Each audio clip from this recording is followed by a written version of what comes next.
हमने अपने गांव में सुना है, आपने भी सुना होगा, एक परिवार जो बहुत धनाढ्य हुआ करता था, बहुत संपत्तियां होती थी उसके पास, बहुत रसूख होता था। लेकिन फिर 2-3 पीढ़ियों बाद एक ऐसा लड़का पैदा होता है जो संपत्तियां बेच देता है, परिवार को गरीबी में ढकेल देता है, रसूख जाहिर है कम होता चला जाता है। कोई भी शायद ही ऐसा लड़का बनना चाहे। खैर छोड़िए गाँव की हकीकतों को, देश की बात करते हैं। देश नहीं बिकने दूंगा का नारा देने वाली मोदी सरकार पर बड़े आरोप लगते हैं, वो संसाधन बेच रही। आरोपों को दम मिलता है डिसइन्वेस्टमेंट की नीतियों से। सार्वजनिक कंपनियों की हिस्सेदारी बेची जा रही है और रुपए जुटाए जा रहे हैं। ओएनजीसी, कोल इंडिया, एनएचपीसी, एयर इंडिया के बाद अब IMPCL, Indian medicine pharmaceutical corporation limited की बारी आई है। न्यूज दैट मैटर्स के इस वीडियो में समझिए कि सरकार किस लिए संपत्तियां बेच रही है।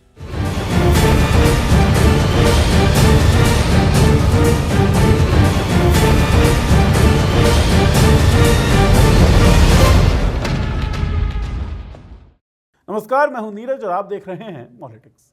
मोदी राज में एक के बाद एक सरकारी कंपनियां या तो बेची गई या उनमें हिस्सेदारी घटाई गई या उन्हें एक सरकारी कंपनी से दूसरी सरकारी कंपनी को ट्रांसफर किया गया। नाम दिया गया डिसइन्वेस्टमेंट। साल 2014 से 17 तक सरकार ने ओएनजीसी, कोल इंडिया, एनएचपीसी जैसी बड़ी पीएसयू कंपनीज में से 5 से 15% हिस्सेदारी बेची।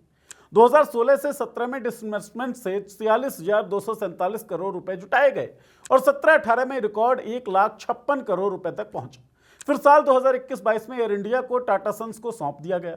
इसके बाद टाटा ग्रुप ने 12,000 करोड़ रुपए में एक और सरकारी कंपनी खरीदी, नीलांचल इस्पात निगम लिमिटेड। इनके अलावा कई एयरपोर्ट्स को लीज पर दिया गया। अब इस कड़ी में एक और सरकारी कंपनी आईएमपीसीएल यानी Indian medicine pharmaceutical corporation limited को बेच दिया गया है। दिल्ली की एक प्राइवेट कंपनी स्काईमैप फार्मास्यूटिकल्स ने 121 करोड़ रुपए में इसे खरीदा है। 100% हिस्सेदारी, पूरा मैनेजमेंट, कंट्रोल, सब कुछ। सरकार का इस कंपनी से अब कोई लेना देना है नहीं। आईएमपीसीएल कोई घाटे में डूबी, बंद पड़ी, जर्जर सरकारी कंपनी नहीं थी। आईएमपीसीएल फिलहाल 656 क्लासिकल आयुर्वेदिक, 332 यूनानी और 71 प्रोप्राइटरी आयुर्वेदिक दवाएं बना रही थी। 2020-21 में कंपनी ने 164.33 करोड़ रुपए का टर्नओवर दर्ज किया और करीब 12 करोड़ रुपए का मुनाफा भी कमाया था। यानी कंपनी मुनाफे में चल रही थी। सवाल यह है कि प्रॉफिट कमाने वाली कंपनी को सरकार ने बेचा क्यों? कंपनी बेचा क्यों? इसका जवाब सरकार ने साफ तौर पर दिया नहीं, लेकिन फाइनेंस मिनिस्ट्री के बयान में एक लाइन है जो सब कुछ बता देती है। यह बिक्री 2026-27 के 80,000 करोड़ रुपए के डिसइन्वेस्टमेंट और असेट मोनेटाइजेशन टारगेट का हिस्सा है। यानी सरकार को पैसा चाहिए और पैसा जुटाने का एक तरीका यह है कि जो सरकारी संपत्तियां हैं उन्हें बेचते जाओ। यह पूरी बिक्री प्रक्रिया दरअसल नवंबर 2017 में शुरू हुई, जब cabinet committee on economic affairs ने आईएमपीसीएल की स्ट्रेटेजिक सेल को इन प्रिंसिपल मंजूरी दी। उसके बाद सितंबर 2023 में प्रीलिमिनरी इंफॉर्मेशन मेमोरेंडम जारी हुआ। 7 बोलीदाताओं ने रुचि दिखाई और दिसंबर 2025 में फाइनेंशियल बिड्स मंगाई गई। 20 जनवरी 2026 तक 2 बोलियां आई। लगभग 9 साल की लंबी प्रक्रिया के बाद यह सौदा हुआ और आखिरकार स्काईमैप फार्मास्यूटिकल्स सबसे ऊंची बोली लगाने वाली कंपनी बन गई और 164 करोड़ रुपए सालाना टर्नओवर की कंपनी को 121 करोड़ रुपए में खरीदा गया।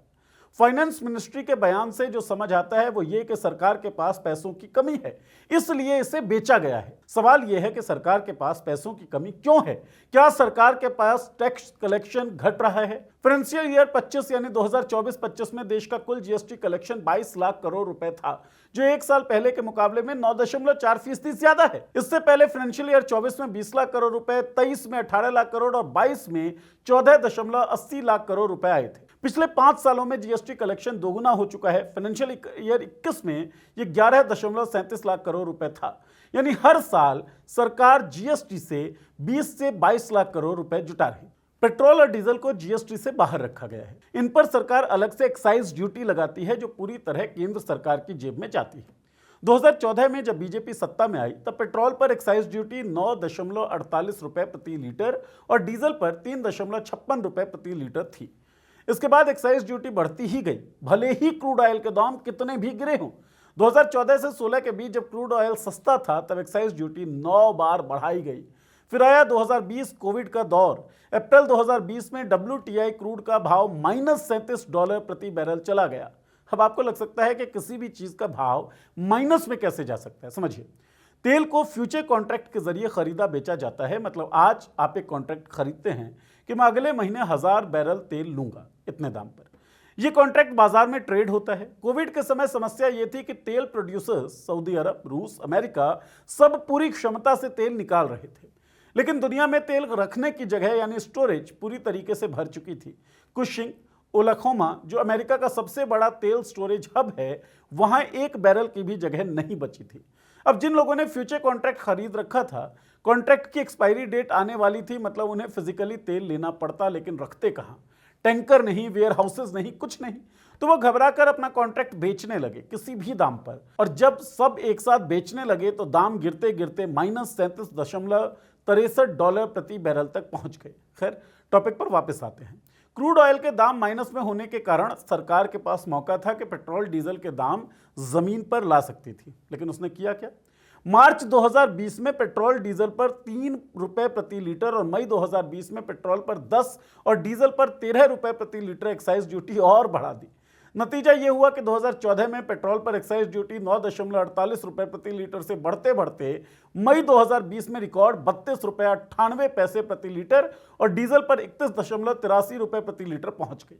इसका सरकार की कमाई पर क्या असर पड़ा?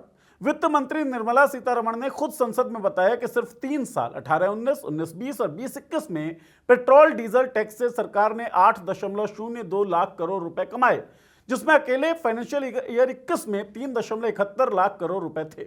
और केंद्र सरकार की पेट्रोलियम सेक्टर से कुल कमाई 2014-15 के 1.72 लाख करोड़ रुपए से बढ़कर 21-22 में 4.92 लाख करोड़ रुपए हो गई, यानी 7 सालों में 186% की बढ़ोतरी। तो सीधे शब्दों में कहें तो जीएसटी से सालाना 20 लाख करोड़ रुपए से ऊपर, पेट्रोलियम टैक्स से सालाना 3 से 5 लाख करोड़ रुपए, ये सब मिलाकर सरकार की डायरेक्ट टैक्स रेवेन्यू के अलावा अकेले इनडायरेक्ट टैक्सेस से हर साल 25 लाख करोड़ रुपए के आसपास आ रहे हैं। अब सवाल यह है कि जब इतना पैसा आ रहा है तो फिर भी क्यों सरकारी कंपनियां बेचनी पड़ रही हैं? इस सवाल का जवाब है देश पर बढ़ता हुआ कर्ज।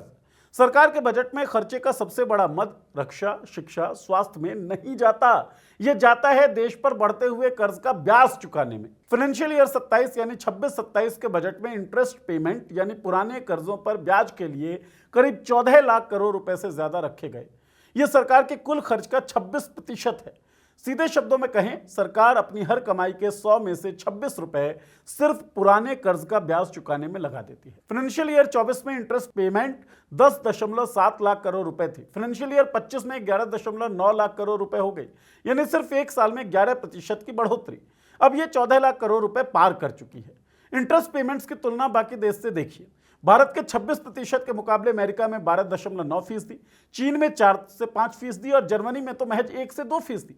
यानी दुनिया की बड़ी अर्थव्यवस्थाओं में भारत सरकार अपनी कमाई का सबसे बड़ा हिस्सा ब्याज में उड़ा देती है। ये नौबत कैसे आई, ये समझिए। दैनिक भास्कर की एक रिपोर्ट के मुताबिक सितंबर 2023 तक भारत सरकार पर कर्ज 161 लाख करोड़ रुपए था। साल 2014 में केंद्र सरकार पर कर्ज 55 लाख करोड़ था। 2023 तक अगले 9 सालों में यह लगभग 3 गुना बढ़ गया। यह कर्ज अब 200 लाख करोड़ तक होने का अनुमान है। अब आपको लग सकता है कि कुछ जरूरी इंफ्रास्ट्रक्चर प्रोजेक्ट्स चल रहे हैं, उनके लिए कर्ज तो लिया ही जाएगा, लेकिन सवाल यही है कि क्या ये प्रोजेक्ट्स जरूरी हैं? उदाहरण से समझिए। 14 सितंबर 2017 को बुलेट ट्रेन प्रोजेक्ट की नींव रखी गई। 1.08 लाख करोड़ रुपए के इस प्रोजेक्ट में जापान से भारी कर्ज लिया गया और साल 2022 तक बुलेट ट्रेन चलाए जाने का टारगेट रखा गया। फिर इसे बढ़ाकर 2023 किया गया, फिर 2026 और अब 2028। लगातार बढ़ती डेडलाइन ने इस प्रोजेक्ट की कीमत भी बढ़ा दी। अब यह लगभग 1.5 लाख करोड़ रुपए तक जा सकती है। अब जरा सोचिए, इतनी बड़ी रकम लगाने के बाद भी अगर बुलेट ट्रेन घाटे में रहे तो इसे खराब इन्वेस्टमेंट माना जाएगा या नहीं? ये बातें हवाई नहीं है। डेटा बताता है कि अगर जापान की बुलेट ट्रेन को छोड़ दें तो फ्रांस, साउथ कोरिया, ताइवान जैसे विकसित देशों की भी बुलेट ट्रेन स्ट्रगल कर रही है। ताइवान की बुलेट ट्रेन $1.5 बिलियन के घाटे में है और ये वही जापान की शिंकानसेन ट्रेन है जो इंडिया में आने वाली है। चीन की बुलेट ट्रेन $7.17 बिलियन के घाटे में है। अर्जेंटीना ने बुलेट ट्रेन का आइडिया ड्रॉप कर दिया, कारण बुलेट ट्रेन का किराया लगभग फ्लाइट के बराबर होता है और भारत में तो यह किराया फ्लाइट से भी ज्यादा होने वाला है। यह ट्रेन अहमदाबाद से मुंबई तक का सफर 2 घंटे में तय करेगी। वहीं दूसरी ओर अहमदाबाद से मुंबई की एक फ्लाइट ये दूरी 1 घंटे 15 मिनट में तय कर लेगी। अमीरों के लिए फ्लाइट है, आम आदमी के लिए साधारण ट्रेन। तो बुलेट ट्रेन में कौन बैठेगा? भारत पर कर्ज बढ़ने का दूसरा बड़ा कारण है रुपए का कमजोर होना। जब भी रुपए की वैल्यू घटती है तो भारत का कर्ज भी बढ़ जाता है। भारत का ज्यादातर एक्सटर्नल कर्ज डॉलर में है, इसलिए जब भी डॉलर के मुकाबले रुपया गिरता है तो रुपए की कम वैल्यू के कारण डॉलर महंगा हो जाता है। उसका सीधा असर हमारे कर्ज पर पड़ता है। हमें सेम अमाउंट ऑफ डॉलर्स के कर्ज को चुकाने के लिए और ज्यादा रुपए खर्च करने पड़ते हैं। साल 2024 से 2025 तक हमारा कर्ज 70 बिलियन डॉलर बढ़ा। इसमें से लगभग 12 बिलियन डॉलर का कर्ज तो सिर्फ रुपए के कमजोर होने की वजह से बढ़ा था।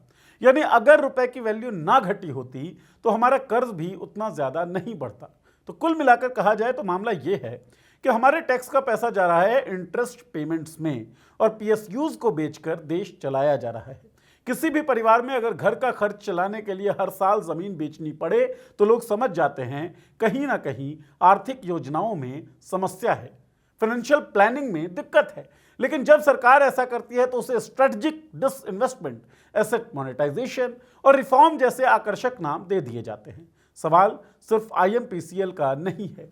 सवाल यह है कि अगर टैक्स कलेक्शन लगातार रिकॉर्ड बना रहा है, अगर जनता पेट्रोल डीजल पर भारी टैक्स दे रही है, अगर सरकार लगातार नया कर्ज ले भी रही है, तो फिर सरकारी कंपनियां और सार्वजनिक संपत्तियों को बेचने की जरूरत क्यों पड़ रही है? हो सकता है सरकार के पास इसके अपने तर्क हों, हो सकता है निजीकरण कुछ क्षेत्रों में बेहतर नतीजे भी दे, लेकिन यह सवाल तो पूछा ही जाएगा कि जो संपत्तियां दशकों तक जनता के पैसे से बनाई गई, उनका भविष्य क्या है? क्या आज का राजस्व जुटाने के लिए कल की आय के स्रोत खत्म किए जा रहे हैं?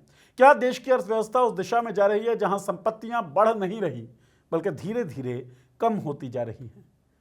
अब फिर से एक बार उस कहानी के बारे में सोचिएगा जो इस वीडियो की शुरुआत में मैंने आपको बताया था। उस कहानी पे आपकी क्या राय है, आपकी क्या टिप्पणी है, हमें इंतजार रहेगा उनको जानने का। इस वीडियो कमेंट सेक्शन में अपनी टिप्पणियां, अपनी राय लिखकर हमें ज़रूर भेजिए। बहुत बहुत शुक्रिया।